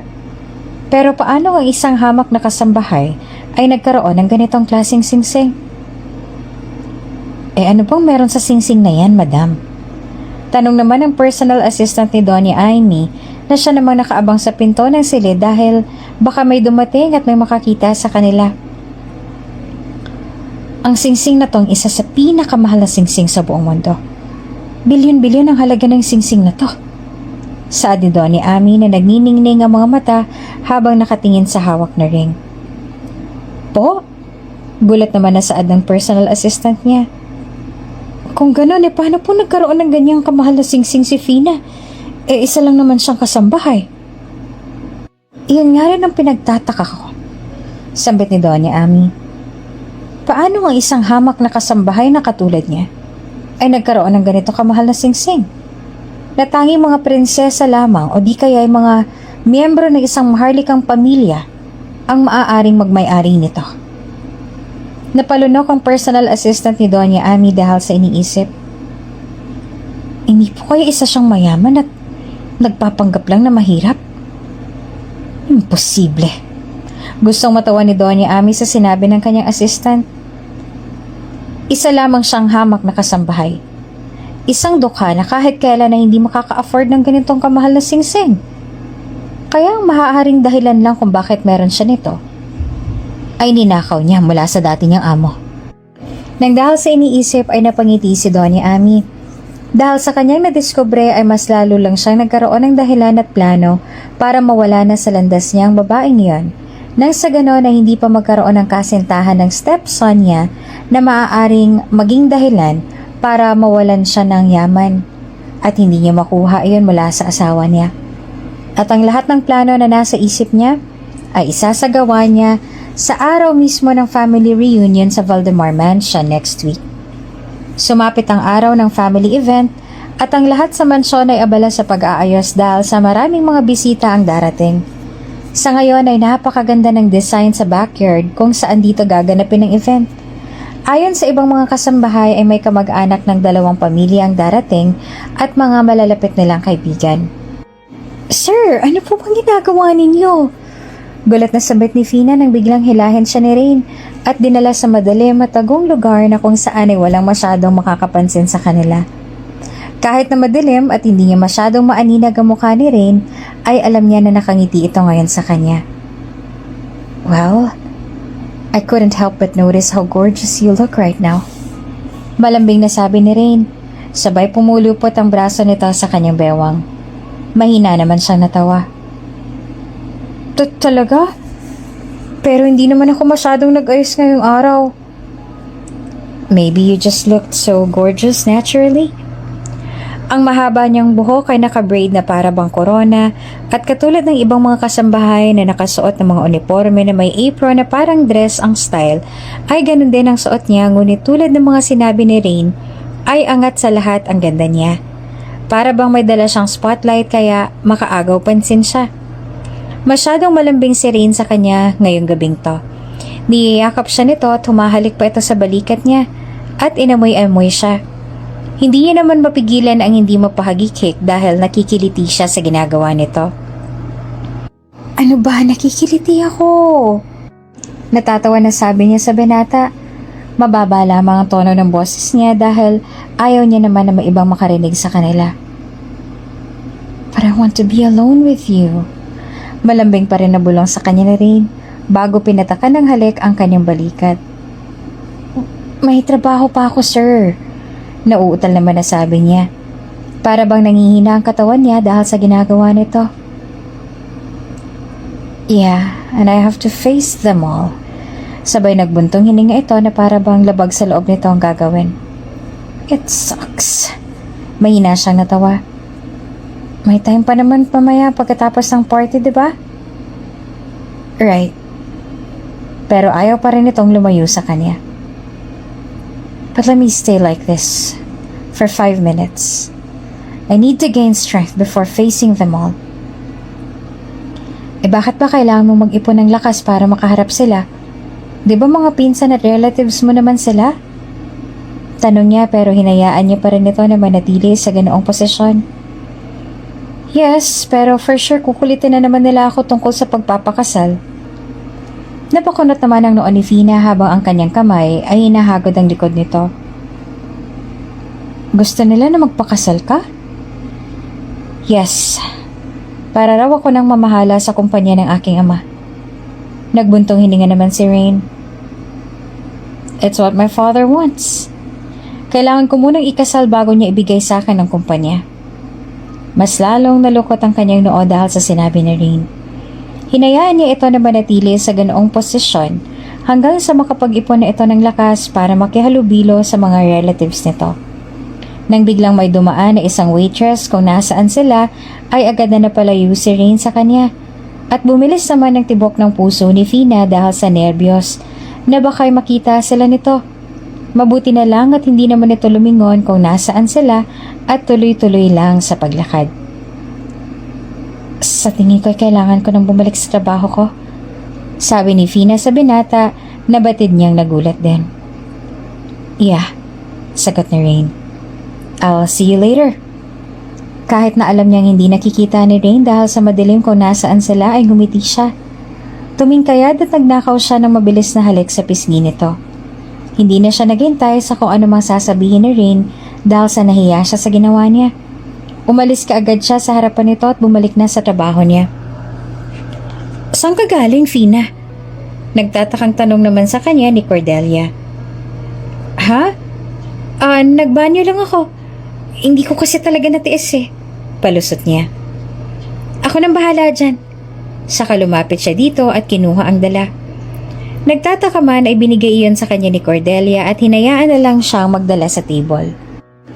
Habang nag-aayos siya ng mga drinks ay dama ni Fina na may mga matang nakatingin sa kanya. Nag-angat siya ng ulo at hinanap kung sino ang tumititig sa kanya. At agad niyang nahuli ang mata ni Rain. Ngumiti ito sa kanya sabay kindat. Pinamulahan naman siya dahil sa ginawa nito. Ilang sandali pa ay nagsidatingan ang relatives ni Rain at lahat sila ay masaya na nag-uusap. Kitang-kita niya naman kung paanong pilit nang umingiti si Rain sa mga relatives nito na lumalapit para makipag-usap dito. At kapag masyado nang nakukulitan si Rain sa mga ito, ay lihim itong sumusulyap sa kanya na para bang humihingi ng tulong sa kanya. Nginingitian niya naman ito at sinisenyasan na ngumiti na lang sa mga nakakausap nito na sinusunod naman ng binata. Ngunit sa kalagitnaan ng pagsasaya ay bigla na lang nagwala si Doña Ami dahil sa nawawala raw ang kwentas nito. It's worth more than 20 million! Hiyaw ni Doña Ami habang ang mga kasambahay at guards ay abala na sa paghahanap sa kwentas nito. Kailangan mahanap ang kwentas ko na yon. Hindi yun pwedeng mawala sa akin. Calm down, sweetheart, sabi pa ni Don Lucien sa asawa. Baka naman na-misplace mo lang. Hindi. I'm sure nasa kwarto ko lang yun kanina. Then when I was about to wear it, hindi ko na siya nahanap. Maluha-luha pang sabi ni Doña Ami. I'm sure it was there. Hindi ako pwedeng magkamali. Calm down, sweetheart. Pinapakalma pa rin ito ni Don Lucien. Mahahanap din natin yon. No! Malakas ang boses ni Doña Ami at talaga nagwawala ito. Gusto ko na yung isuot ngayon. Binili ko ang kwintas na yon para sa araw na to. Kailangan nilang mahanap yon. I'm sure, hindi ko lang yon basta na-misplace. Hindi ko basta-bastang i-misplace ang ganong kahalagang kwintas. Unless... Biglang natigilan si Doña Ami. Unless someone stole it. Napasinghap ang ibang mga tao dahil sa sinabi nito. Habang si Fina naman ay nag-isip kung sino ang maaaring kumuha ng kwintas ng Donya. Kanina ay siyang naglinis sa loob ng kwarto ni Doña Ami dahil iyon ang utos nito sa kanya, subalit wala naman siyang napansin na kwintas doon. Sino naglinis sa kwarto ko kanina? Tanong ni Doña Ami. At ang lahat ng mata ng mga kasambahay ay lumipat kay Fina. Hindi na kailangan tawagin ni Doña Ami ang kanyang pangalan dahil agad siyang pumunta sa harapan at ang lahat ng mga taong naroon ay nakatingin sa kanya. Lumapit si Rain sa tabi ng ama na may pagtataka sa itsura at para bang gusto na siyang ilayo mula sa mata ng mga taong naroon. Ikaw ang huling naglinis sa kwarto ko? Tanong ni Doña Ami sa kanya. Marahan siyang tumango. Opo, ma'am. Ako nga po. Ikaw bang nagnakaw sa kwintas ko? Diretsahang tanong nito. Hindi po. Tapat niyang sumagot. Hindi ko po magagawa na magnakaw. Oh, really? Hindi naman naniniwala ang Donya.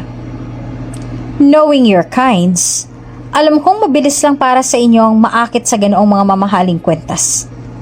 Mariin siyang napalunok.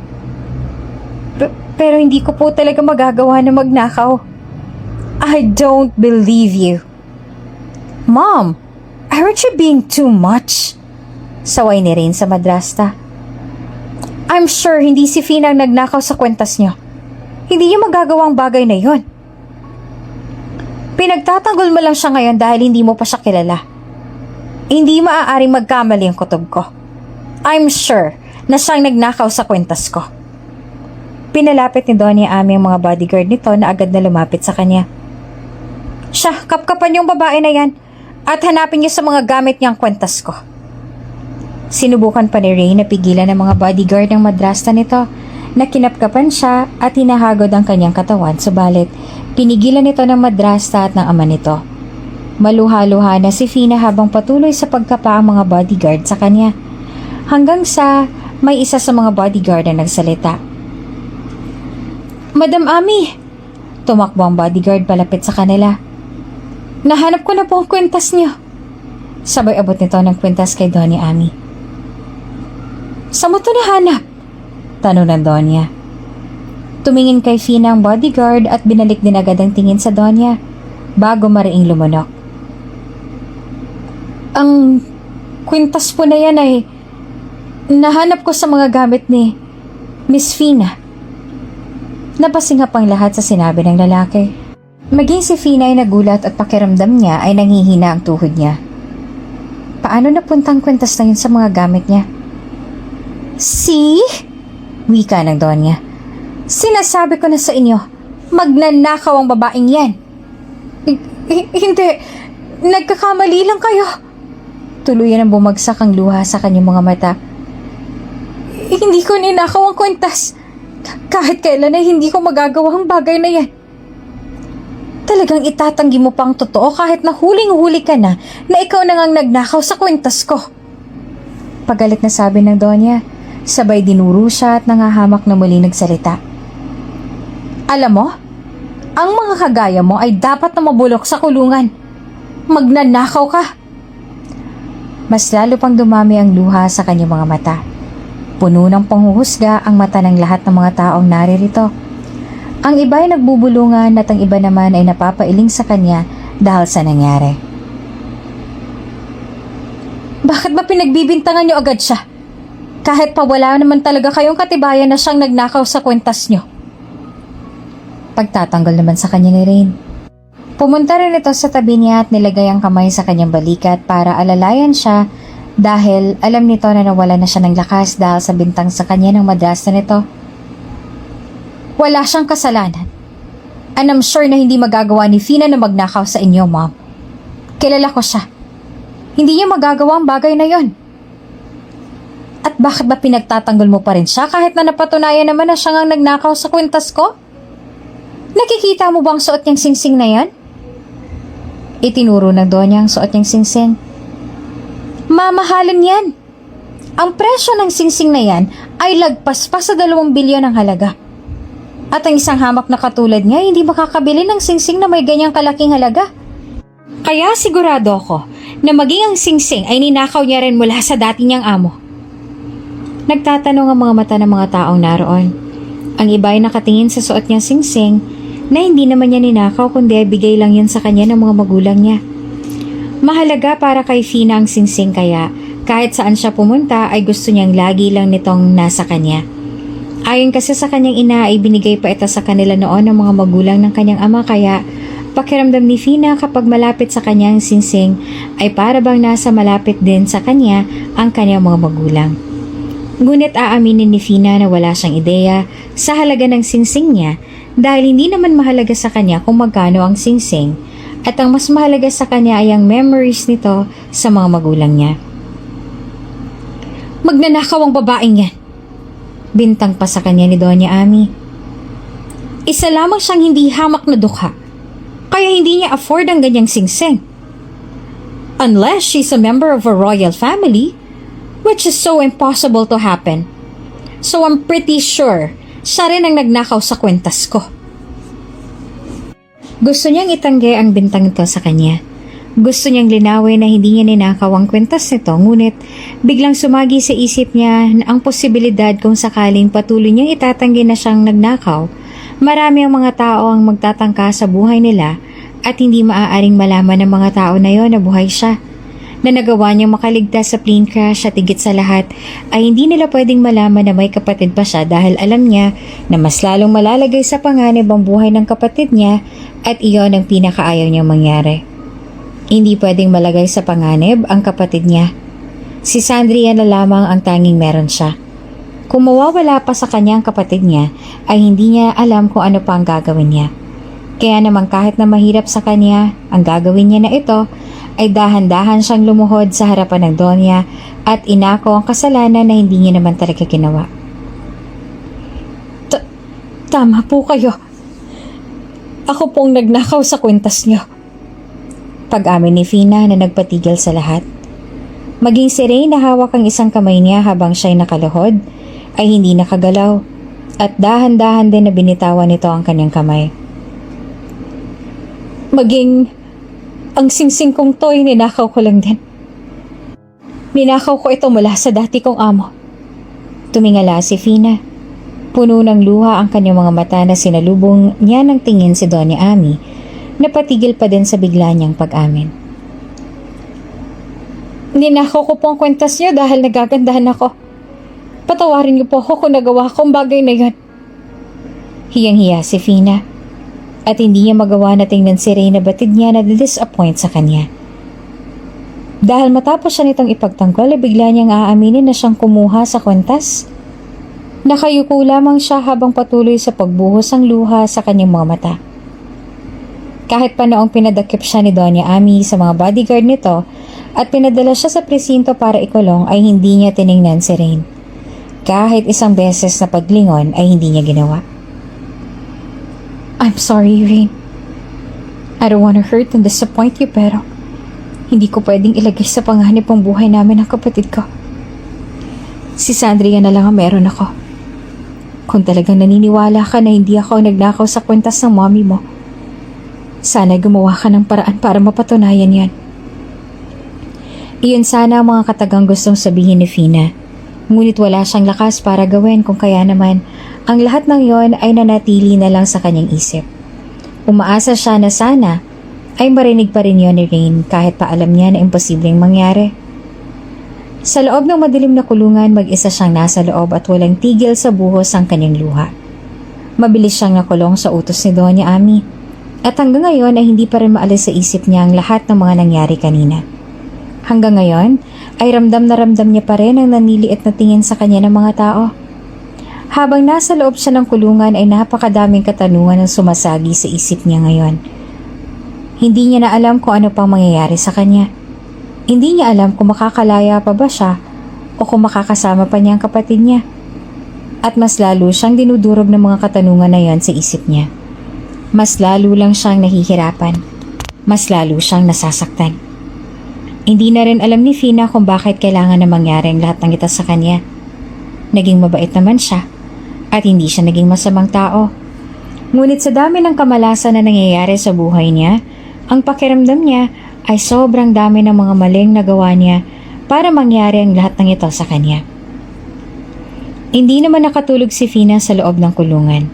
Iyak lang siya ng iyak at iba pa sa mga pulis na nagbabantay ay naaawa na rin sa kanya, ngunit wala naman silang ibang magagawa para tulungan siya dahil silang mapapahama kung tutulungan nila ang kawawang dalaga sa loob. Kahit na sobrang awang-awa sila ay hinayaan lang nila ang babae sa loob. Lady Fina Formosus? Kaagad na nag-angat ang ulo ni Fina nang marinig niyang boses ng isang babae na binanggit ang buo niyang pangalan. Isang babae na nakasuot ng uniforme na pangpulis ang kanyang nakita. Nanlalaki ang mga mata nito habang nakatingin sa kanya dahil sa gulat. Kaagad naman na napatayo si Fina at lumapit sa rehas. "Paano niyo po ako nakilala?" Gulat niyang tanong. Isa po ako sa mga tinulungan ng mga magulang mo, Lady Fina. Ang aking mga magulang ay nanilbihan sa kanila. Paliwanag ng babaeng pulis. "Bakit po kayo nakakulong dito, Lady Fina? Ano pong nangyari?" "Dahil sa pagnanakaw," malungkot niyang sabi. "Hindi ko naman talaga ninakaw yung kwenta, sadyang napagbintangan lang ako." Dagdag niya pa para malinawan ito sa nangyari. "Huwag kayong mag-alala. Tutulungan ko kayong makalaya dito." "Ha?" Anas na nabigla sa sinabi nito. "Tutulungan mo ako makalaya dito?" "Oo. Naniniwala ako na wala kang kasalanan. At isa pa, matagal ka na rin hinahanap ng aking mga magulang na siyang nagsilbi noon sa mga magulang mo. Ibinilin din kayo ng kapatid mo sa mga magulang ko." Paliwanag pa nito. Wala namang iba nakakaalam na may kapatid siya. Iyon ang alam ni Fina dahil sa tinago talaga ng mga magulang niya ang kapatid niya sa publiko nang sa ganon ay hindi ito malagay sa panganib. Kung kaya naman ang sabihin ng babae ang tungkol sa kanila ng kapatid niya ay naniniwala siya sa sinabi nito. Pinagkatiwalaan niya ito. Hinayaan niya ang policewoman na nagpakilalang si Lovely na tulungan siya makalaya at hindi nga siya nagkamali na pinagkatiwalaan niya ito dahil hindi siya nito binigo.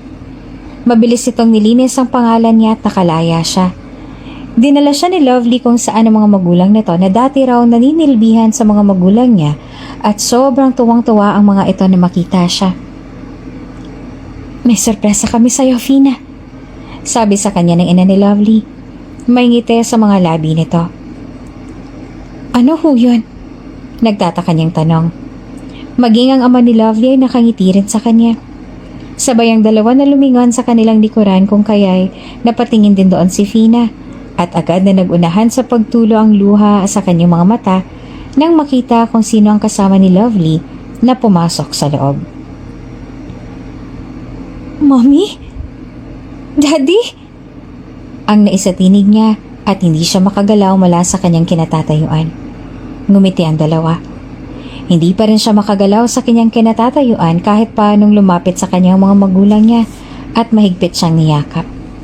Iyak lang siya ng iyak habang nasa bisig niya ang mga ito. Hindi siya makapaniwala na yakap niya ngayon ang kanyang mga magulang na akala niya ay hindi nakawang makaligtas mula sa nangyaring plane crash. "Mommy! Daddy!" Napahikbi pa siya ng malakas. Inabot niya ang mukha ng magulang niya nang kumala sila sa yakap at marahan niya itong hinaplos. "Buhay po kayo!" Pakiramdam ni Fina ay nananaginip lang siya ngayon. Hindi siya makapaniwala na nasa harap niya ng mga magulang niya, ngunit tunay nga na may Diyos. Isang himala raw na maituturing na nakaligtas sa mga magulang niya. Katulad niya ay hindi raw lubos akalain ng mga ito na nakaligtas sila noong bumagsak ang eroplano sa dagat. Nung nangyari yon ay si Fina lang nakaligtas dahil nakaparachute at nakatalon mula sa salipawpaw, habang ang mga magulang naman niya ay kasama sa pagbagsak ng eroplano, pero niligtas daw sila ng pagtitiwala nila sa Diyos. Niligtas sila ng mga dasal nila. Hindi hinayaan ng Diyos na maiwan silang dalawa ng kapatid niya para patuloy na magdusa. Ibinalik ng Diyos ang magulang niya sa kanila ng kapatid niya at wala na siyang mahihiling pa. Ayon sa mga magulang niya, matapos ang nangyaring aksidente, nagtago sila dahil sa maraming ang mga nais patayin sila. Nung malaman daw ng mga ito na nakaligtas siya, ay kasama niya ng bunso niyang kapatid ay naging kampante sila.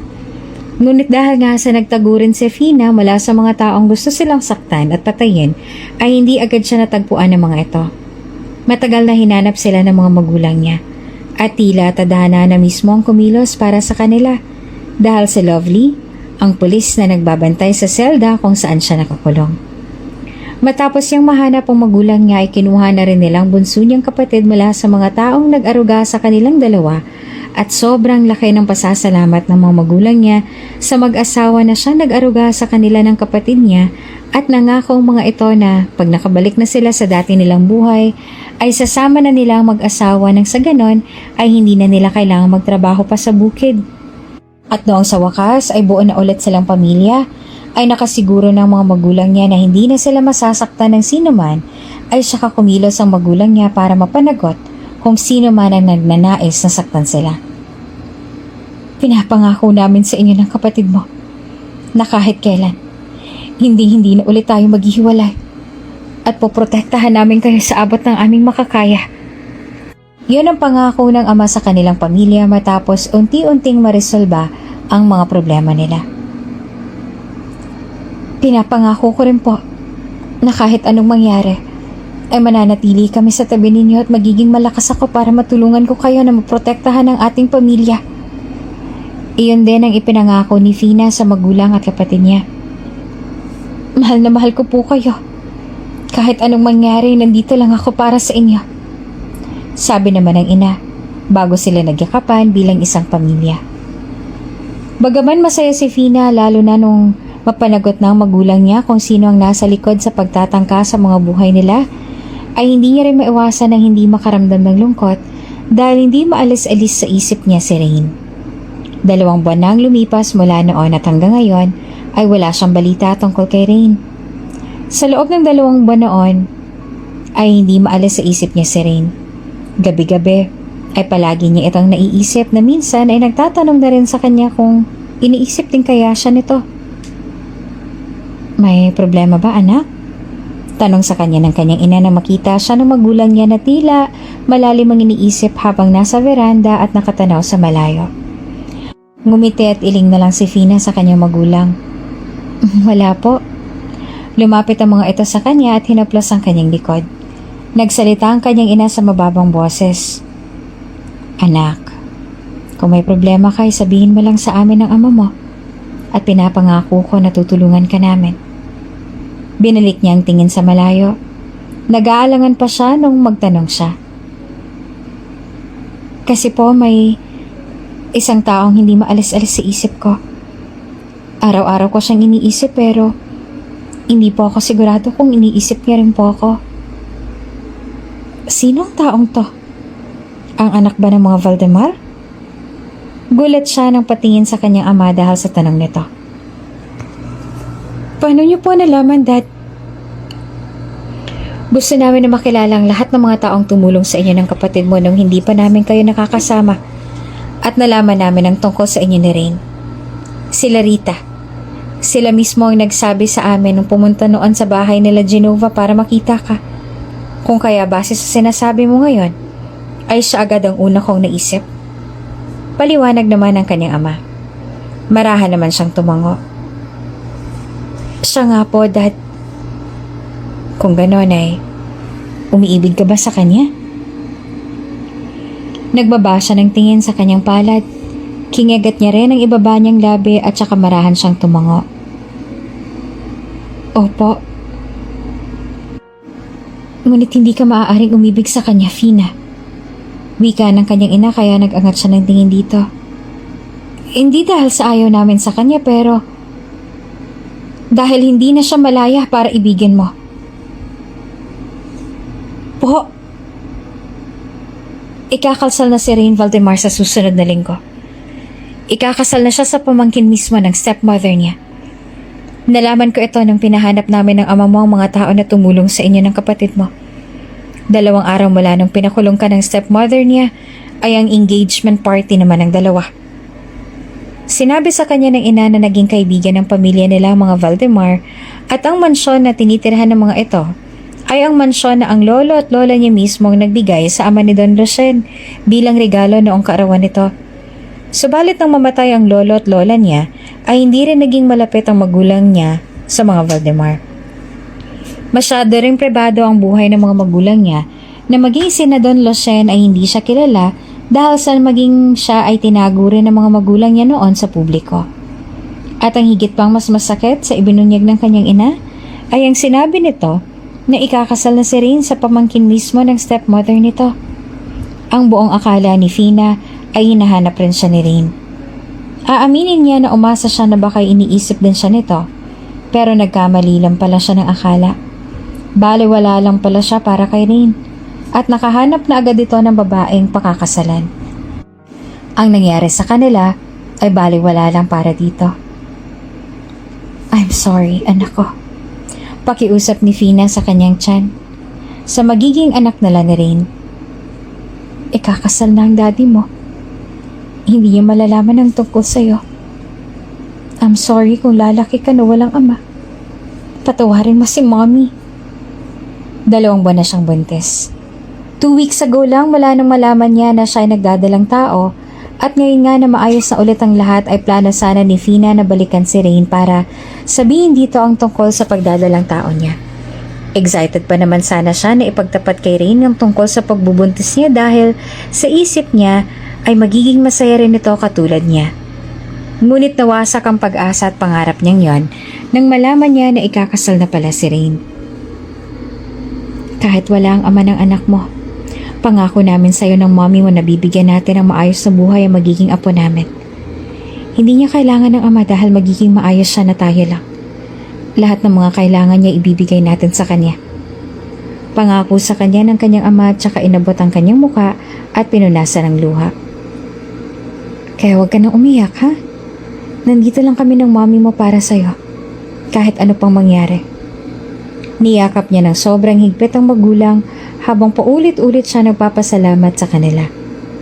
Sumapit ang araw na nakatakdang pagpapakasal ni Rain at ni Lily, ang pamangkin ng stepmother ni Rain. At kahit na masakit para kay Fina ay pinili niya na pumunta sa simbahan kung saan gaganapin ang kasal ng dalawa dahil gusto niyang makita si Rain. Gusto niya itong masilayan bago ito ikasal. Nangako rin siya sa kanyang sarili na pagkatapos ng araw na to ay kakalimutan niya na si Rain. Hindi niya na ulit iisipin at gagawin niya ang lahat para mabigyan ng maayos na buhay ang magiging anak nila. Nandito siya ngayon sa labas ng simbahan kung saan nagaganap ang kasal nila Rain. May gate ang simbahan na ito at nasa labas lang siya dahil ayaw niyang pumasok sa loob. Nakatanaw lang siya at umaasa na lalabas si Rain para masilayan niya ito kahit na sandali. Maraming mga nakaparadang sasakyan sa labas at marami rin ng mga tao na halatang masaya para sa ikakasal. Sa lahat ng mga taong nandito ay para bang siya lang ang hindi masaya at may luha pa na pumatak mula sa mata niya. Ilang minuto siyang nakatayo sa tapat ng gate ng simbahan. Tirik na tirik ang araw at nasa gitna siya nakatanaw sa loob, umaasa na sa huling pagkakataon ay masilayan niya ang lalaking mahal. Pero lumipas ang ilang minuto, tumunog na ang kampana, hudyat na nagsimula ng kasal. Ang mga tao sa labas ay nagsipasok na sa loob at unti-unti na rin siyang nawawala ng pag-asa na masilayan man lamang si Rain. Habang tumatagal siyang nanatili doon ay mas lalo siyang nasasaktan. Mas lalong dumadami ang luha niya at mas lalo lang naninikip ang dibdib niya. Kaya bago pa man siya mawala ng lakas, nagbitaw na siya ng salita. Sana maging masaya kayong dalawa. Mahal ko. Bago siya tumalikod at nagsimula na maglakad. Ngunit bigla siya napatigil nang may marinig siyang mga ingay ng tao. Lumingon ulit siya at bumilis ang tibok ng kanyang puso nang makita niya si Rain. Nakasuot ito ng itim na suit at tumatakbo ito. Sa sarili nitong kasal ay tumakbo ito. Fina! Fina, is that you? Malakas itong tawag ang pangalan niya nang makita siya habang hindi siya halos makakilos sa kinatatayuan niya dahil sa gulat. Fina! Ikaw nga yan! Hanggang sa makalapit si Rain sa malaking gate ng simbahan ay nananatiling hindi siya nakakilos. Rain? Banggit niya sa pangalan nito. Ang uri ng tingin niya, ang tono ng boses niya, ay punong-puno ng pangungulila para dito. Fina, ikaw nga. Tumakbo palapit sa kanya si Rain. Niyakap siya ng sobrang higpit ni Rain. Oh, I'm so happy that you're here, my love. Mahigpit ang pagkakayakap nito sa kamay at paulit-ulit itong sinasabi kung gaano ito kasaya ngayon na nagbalik na siya. Para bang ayaw na siya nitong pakawala, na para bang sa oras na bitawan siya nito ay maglalaho siya sa harapan nito. Why are you running away, Rain? Naguguluhan niyang tanong nang kumalas na ito sa yakap. To find you. Huh? I don't want to marry my stepmother's niece because I don't love her. Ikaw ang mahal ko. Ikaw ang gusto kong pakasalan. Ikaw ang gusto kong iharap sa altar at sobrang masaya ako na nandito ka na. Masayang-masaya ako na nagbalik ka na sa akin. Inabot ni Rain ang kanyang mukha at ikinulong sa mainit itong palad. Puno ng emosyon ang mga mata nito at pareho rin na mabilis ang tibok ng kanilang mga puso. Ang tagal ko naghintay sa'yo. Masaya ako nandito ka na, mahal ko. Mahal mo rin ako? Hindi makapaniwalang tanong niya. Tumango at ngumiti naman si Rain. Yes, mahal na mahal kita, Fina. At kung may babae man ako na gustong mahalin at makasama habang buhay, ikaw yun, mahal ko.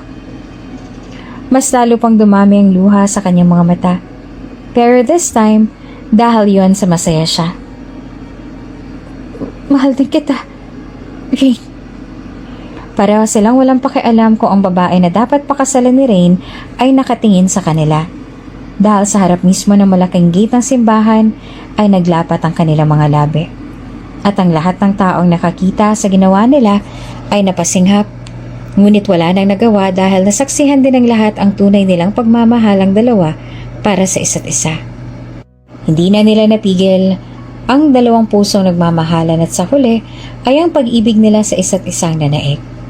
Paulit-ulit na humingi ng tawad si Rain kung bakit hindi agad siya nito natulungan noong araw na pinakulong siya ng stepmother nito at nauunawaan niya kung ano ang naging dahilan. Pumunta ako sa kulungan kung saan kanila dinala. Pero wala ka na roong kinabukasan. Hindi na kita mahanap. Paliwanag ni Rain. Maniwala ka, hinanap kita. Ipinaliwanag din sa kanya ni Rain kung anong dahilan at bakit muntik na itong ikasal sa pamangkin ng stepmother nito. At lahat ng yon ay kagagawa ni Doña Ami. Pinilit ng Doña si Don Lucien na takutin si Rain na pakasalan nito ang pamangkin ng Doña. Kabilang sa mga naging banta nito ay ang pagsasampa ng kaso sa kanya. Ngunit ayon kay Rain kahapon, pinagtapat ng personal assistant ni Doña Ami kung ano ang totoo. Kung pinasadya ni Doña Ami na hindi gumana ang CCTV sa kwarto ng Doña at sa maid's quarters, at kung paanong plinano ng Doña ang lahat. Kabilang na ang paglagay nito ng kwenta sa mga gamit niya para siyang mapagbintangan na nagnakaw. Sa huli ay nilinis ni Fina ang pangalan niya sa pamilya ni Rain at nalaman din ng lahat na siyang panganay na anak ng mahardikang pamilya at ang Valdemar Mansion ay pag-aari pala ng pamilya niya. Nang dahil sa ginawa mo, ay nakulong ang anak ko at nasaktan siya.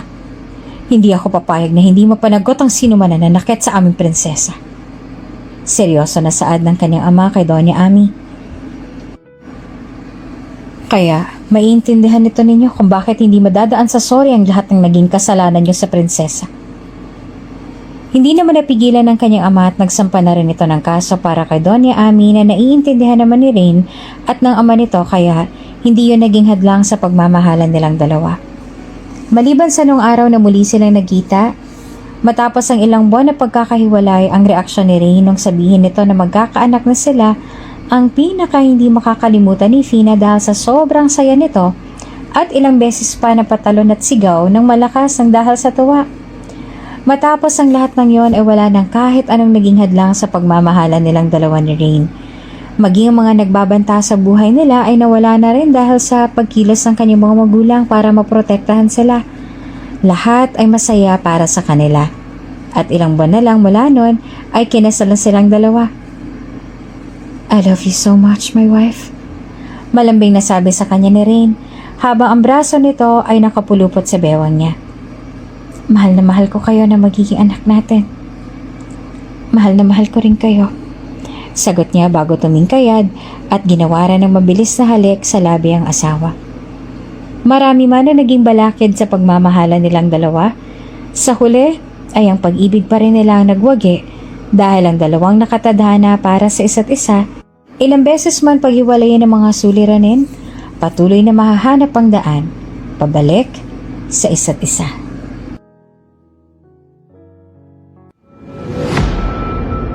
Kung bago ka pa lang sa channel na ito, Ate Jane TV, huwag kalimutang pindutin ang notification bell and subscribe button.